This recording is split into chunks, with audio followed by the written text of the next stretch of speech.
This is a binky. You know how much these little guys cost? It doesn't matter, worth it. Right? These are a good investment. But have you ever lost one of these? What do you do when your kid loses a binky? You look hard. We'll get back to that.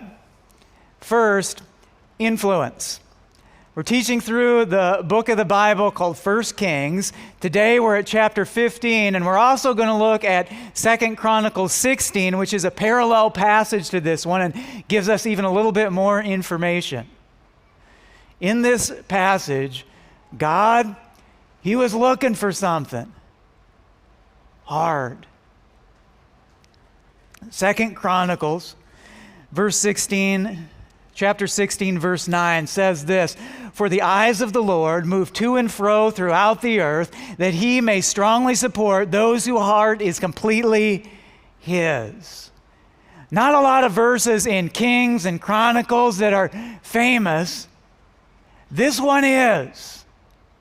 It tells us that this God of ours, that He's looking for something, that He's on a search. He's searching the entire planet. Well, for what? What is He looking for? Well, it tells us, "For the eyes of the Lord move to and fro throughout the earth, that He might strongly support those whose heart is completely His." God is searching this earth for people, for a certain kind of person. And notice, He's not looking for the most talented or the most gifted or the most skills, and He's not looking for the ones with the fewest mistakes and the fewest failures and the fewest mess-ups. "For the eyes of the Lord move to and fro throughout the earth, that He may strongly support those whose heart is completely His." God is on a search. And He's searching for a certain kind of heart. A heart that is fully and completely committed to Him. That brings us to this. Chapter 15, verse 9.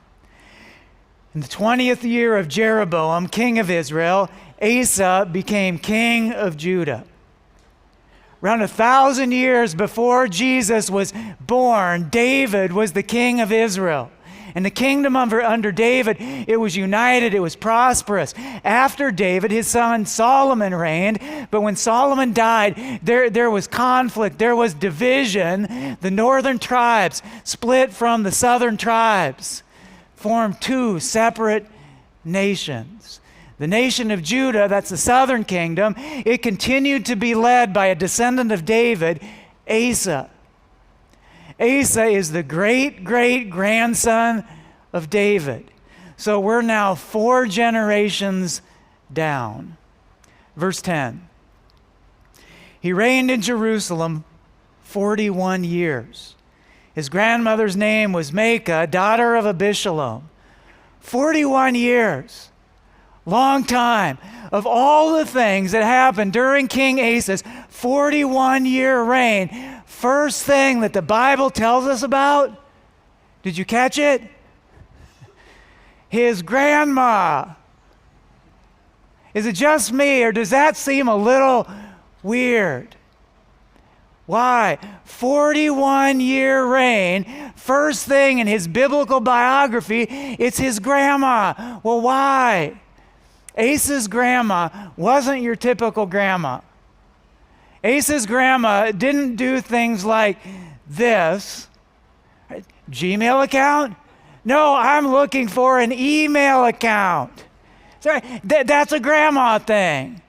Asa's grandma looked more like this. Grandma's not going to get run over by a reindeer this Christmas. That's Asa's grandma. Asa didn't have your typical grandma. She held the official title of Queen Mother. A few years earlier, the Queen Mother, well, the Bible tells us she made something. Verse 13. She had made a repulsive Asherah pole. Now, we're a couple thousand years removed from this, so we read this and think, well, okay, what's that and why is that so repulsive? Well, I'll get there. Maybe think about it this way. Asa's grandma, she made something. She didn't make something like this, right? A crochet blanket. We say, well, that's something a grandma might make. Nope. Asa's grandma didn't make something like this. Crochet pants. Priceless. No, Asa's grandma made an Asherah pole, which is something I can't even put on the screen. Think about it this way. Phallic symbol. Ooh. Grandma. Naughty grandma. Well, the Bible goes on to tell us what King Asa did about naughty grandma. Verse 13. He even deposed his grandmother Maacah from her position as queen mother because she had made a repulsive Asherah pole. Asa, get this, he fired his own grandma. Doesn't matter who you are, firing grandma, that's a tough day at the office. Well, firing grandma, that's not the only thing that Asa did in his 41-year reign. We also read that Asa, he inherited a kingdom whose culture had taken a turn away from the ways of the Lord. Verse 12, he expelled the male shrine prostitutes from the land and got rid of all the idols his ancestors had made. Asa, this king, he cleansed house, he purged, he reorganized. Imagine all the people who didn't like what he was doing. They all saw very clearly this king, he is serious about following the Lord. Verse 14. Asa's heart was fully committed to the Lord all his life. Asa, he was all in. His heart, it was fully devoted. So, we know how this goes, right? His heart was fully devoted. So, Asa's life was really nice and easy, right? Wrong. After a few years of peace, Asa's nation was invaded by a huge army.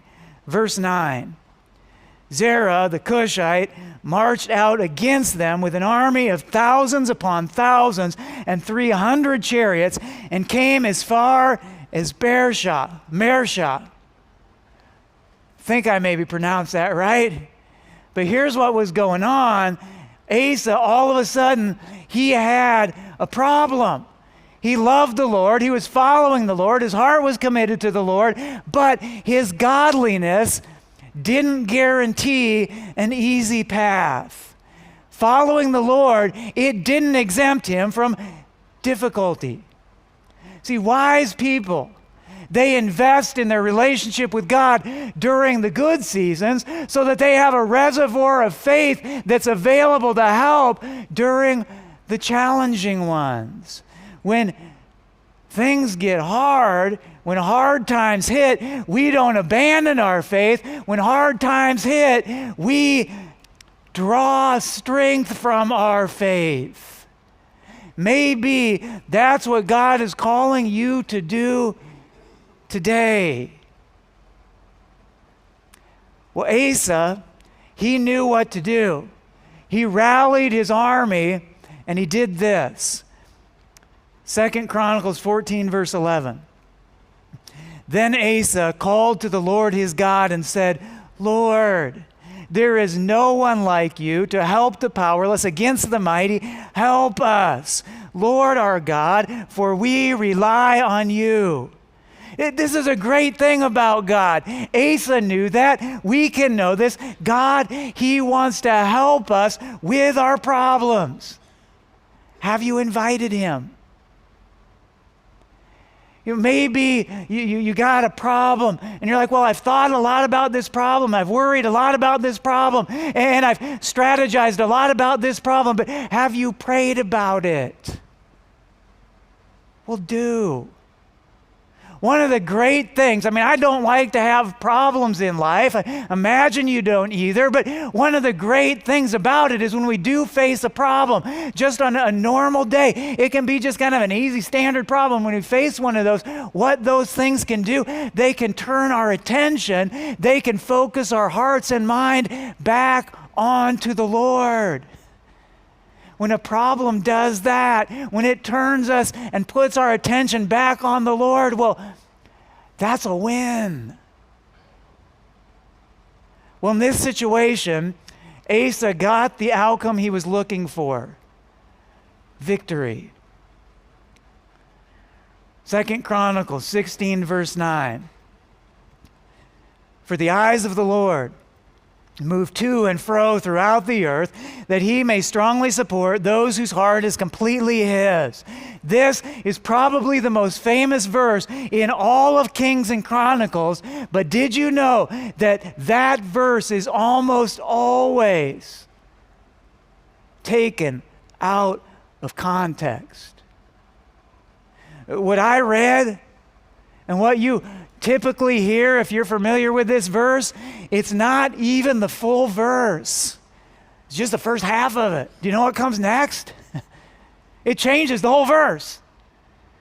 Hear this. Hear it in its entirety. 2 Chronicles 16:9. For the eyes of the Lord move to and fro throughout the earth, that he may strongly support those whose heart is completely his.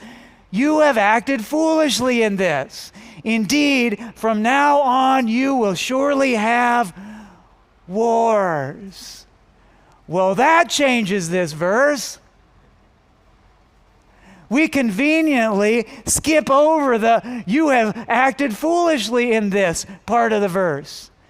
Here's what's happening. Asa, this good godly king, he messed up. He did something wrong. And speaking of mistakes, have you seen the designer binkies? Whole lot of them out there. Take a look. They're like this one. Kind of cute, but he might not be laughing at that picture 15 years later. Here's what we have. Asa. It's been established. He's one of the good kings. There are not a lot of good kings that we're going to see in this book of 1 Kings. Asa was one of them. He initiated reforms. He tore down the idols. He even fired his naughty grandma. But that's not all. The Bible also tells us he made a mistake. Okay, well what? What did he do? Chapter 16, verse 1. In the 36th year of Asa's reign, Baasha, king of Israel, went up against Judah and fortified Ramah to prevent anyone from leaving or entering the territory of Asa, king of Judah. Well, Baasha, he's the king of the neighboring northern tribes of Israel. He began to build a fortress at Ramah. Well, we say, well, okay, so what? What's the big deal? Well, Ramah was a border town. So here's what was happening. This would be like Canada loading up Toronto with all of its infantry and both of its 2 tanks. All right, some of you got that. But here's what's going on. It's a threat. It's not a war, but it is a threat. And remember what Asa did the first time he felt threatened? Well, he prayed about it, right? The first time, he turned to the Lord. This time, same kind of deal, but Asa does something different. He takes a different strategy. Verse 2. Asa then took the silver and gold out of the treasuries of the Lord's temple and of his own palace and sent it to Ben-Hadad, king of Aram, who was ruling in Damascus. Asa took money from the temple that belonged to the Lord and he gave it to the king of Aram. That's also the region of Syria. Asa, he didn't raise a sword. Here's what he did. He bought himself an ally. Next verse, verse 3. Let there be a treaty between me and you, he said, as there was between my father and your father. See, I am sending you silver and gold. Now, break your treaty with Baasha, king of Israel, so he will withdraw from me. Asa expanded his power by creating a strategic alliance and establishing a treaty with Syria. I read this, maybe you read this, and think, hey, that seems wise. That seems like a pretty clever strategy. What happened? Verse 5. When Baasha heard this, he stopped building Ramah and abandoned his work. You know what that means? That means Asa's plan, Asa's strategy, it worked. It worked. That's what Asa was hoping for. His plan produced the outcome that he wanted. It worked. It worked. His idea, it led to positive results. It worked. One of the things that I think God is trying to say to us here in 1 Kings chapter 15 is this philosophy that says it worked. It's dangerous. It's deceptive. Like Asa, you and I, we live in a world where a common measure is this: does it work? Does it work? If it works for you, then it must be right. Does it work? If it works for you, then it must be good. Does it work? If it works for you, then it must be justified. Do you know what that is? Do you understand what that philosophy is? Here's what it is. That's a philosophy. That's pragmatism. That's basing our life on pragmatism, on the ends justifying the means. Is that what God teaches in this book? No. No, it's not. Example. I know of a Christian man. He's got an anger control issue. So when something doesn't go his way, his default is to just get angry. And then what happens? The people around him, they just back off. He ends up getting what he wants. Subconsciously, letting his anger fly, subconsciously, it works. But does that mean it's right?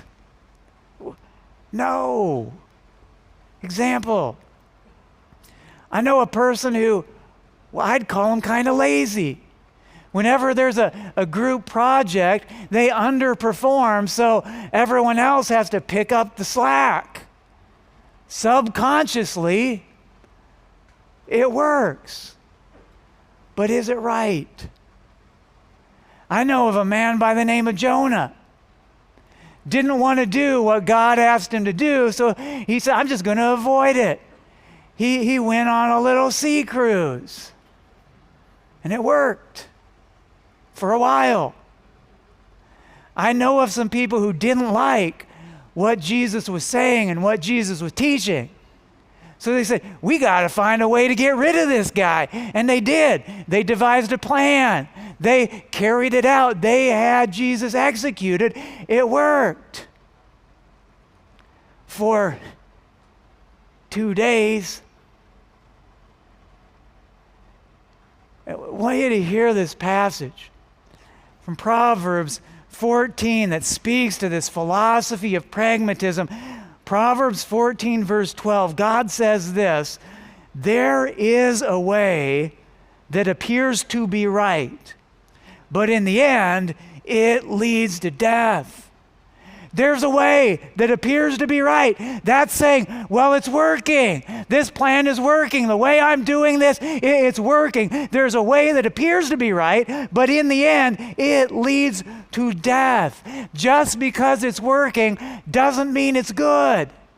Just because it's working doesn't mean it's right. Just because it's working now doesn't mean it's going to be working later. This is a highly important passage that conflicts with a lot of the prevalent voices of our culture. I want it to sink in for us, so I'm going to invite you to read it with me. This is the Word of God. Join me. It says this: there is a way that appears to be right, but in the end, it leads to death. As followers of Jesus, we trust that the one who sacrificed his life for us, he's not out to get us. He wants what's best for us. He knows more than we do. He knows better than we do. The measure isn't, does it work? For followers of Jesus, the measure shouldn't be, well, does this feel right? For followers of Jesus, the measure shouldn't be, well, are other people encouraging me to do this? Are other people doing things this way? For followers of Jesus, the measure should be this: does it align with the way of the Lord? That's it. For followers of Jesus, that's our measure. Does it align with the ways of the Lord? Reflection time. How about you? How about your life? Is there anything God is trying to speak into your life in this? Have you made any treaties with Syria? Is there anything, any decisions that you're justifying because, well, it just feels right? Are there any choices that you're basing on popular opinion, on, well, everybody else is doing it that way? It's not too late to change course. 2 Chronicles 16 verse 5, when Baasha heard this, he stopped building Ramah and abandoned his work. Here's what was going on with that. Asa's plan, it worked. It worked. Asa's plan worked. They were popping corks and giving fist bumps until verse 7. At that time, Hanani, the seer, came to Asa, king of Judah, and said to him, because you relied on the king of Aram and not on the Lord your God, the army of the king of Aram has escaped from your hand. And in verse 9, you have acted foolishly in this. Indeed, from now on you will surely have wars. Asa's plan looked like it was working. And Asa's plan, man, it sure felt like it was working, but it didn't work for long. The way of the Lord, it's not centered on instant gratification, but rather on long-term satisfaction. He can see beyond our present to protect and to bless our future. Asa, King Asa, not a very familiar name to most Christians today, but he gets 3 chapters in the book of Chronicles, and he gets 1 full chapter in the book of Kings, and we say, well, why? What's the point? What's God saying to us? Let me get at it this way. It was 3 o'clock in the morning. Know what I was doing? Not sleeping. Why? It was because this was several years ago, and at the time I had a 5-month-old baby that was wailing. And don't feel sorry for her. She wasn't hungry, and she wasn't wet, and she wasn't scared. She had just lost this. So what does a parent do when their kid loses the binky? Well, you look for it hard. 3 in the morning. I'm looking in the crib. I'm looking under the crib. I was scouring the floor. Do you know where I finally found this? In her hand. Yeah, the binky was right there in her hand the whole time. What she wanted, it was right there in her little hand. Do you want to experience? Do you want to know God? He's not far off. He's not hard to find. He is here, and he is very available. This is one of the most prevalent themes that you will find woven throughout the entire Bible. In the beginning, God created, and God didn't leave. God walked with them in the garden. That's God saying, I'm here. I'm available. I want to be a part of your life. The descendants of Abraham, they got swept up into slavery in Egypt, but God, He didn't abandon them. He entered in and He rescued them. The book of Exodus, that's God saying, I'm here, I'm available. I want to be a part of your life. Or how about this, when those shepherds were out in the field, the heavens lit up, and we get this, Luke 2, verse 10. I bring you good news that will cause great joy for all the people. Today in the town of David, a Savior has been born to you. He is the Messiah, the Lord. You know what that is? That's God saying, I'm here. I'm available. I want to be a part of your life.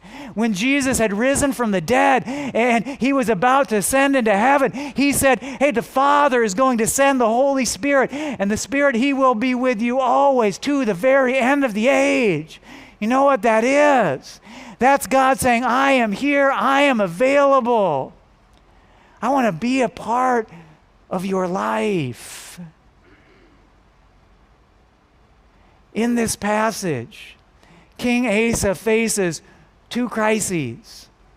Here was the first. Chapter 14, verse 9. Zerah the Cushite marched out against them with an army of thousands upon thousands and 300 chariots and came as far as Mareshah. What did Asa do? How did he respond? Verse 11. Then Asa called to the Lord his God and said, Lord, there is no one like you to help the powerless against the mighty. Help us, Lord our God, for we rely on you. Help us, Lord our God, for we rely on you. And in your name we have come against this vast army. Lord, you are our God. Do not let mere mortals prevail against you. The Lord struck down the Cushites before Asa and Judah. He turned to God, and God answered. That was the first crisis. Here was the second. Chapter 16, verse 1. In the 36th year of Asa's reign, Baasha, king of Israel, went up against Judah and fortified Ramah to prevent anyone from leaving or entering the territory of Asa, king of Judah. This time, King Asa didn't turn to God. This time, he's like, I got this. This time, he relied on his own ingenuity. And I wonder, how many of the problems in our lives aren't resolved because, well, we've thought about it and we've planned for it and we strategized for it, but we haven't prayed about it. He's available. And I wonder how many of the worries and the anxiety that churn within us, right, does so because, well, we haven't shared it with Him. He's saying, I'm available. And I wonder how many promptings of the Spirit, and I'm wondering how many opportunities we've missed because we just haven't listened and relied on Him. He's saying, I am here, I am available. Do you want to know? Do you want to experience God? Maybe you have a decision that you're facing, and you're thinking, man, God, I could really use your guidance today. Or maybe you got a challenge, you got a difficulty that you're up against, and you're thinking, God, I could use your wisdom today. Or maybe you messed up. Maybe you've made some mistakes, and it's eating at you right in here, and you're thinking, wow, God, I don't deserve this, but God, what I really need, I could really use some of your grace today. Or maybe there's something in your life today that it just hurts. You know, when you're experiencing some pain, you're thinking, God, I could sure use some comfort. I could sure use your peace. I could sure use your healing here, now, today. God, He's not far off. And He's not hard to find. He is here. And He's available. The binky. This is right in your hand. The ball is in your court. Talk with Him. Share with Him. Open your life to Him. He is here, and he is here for you. And He wants you to invite Him in to whatever it is that you are facing. So I'm going to stop talking, and I'm going to let you do that. Take this moment, open up, share with Him whatever it is that you are facing today. Invite Him in.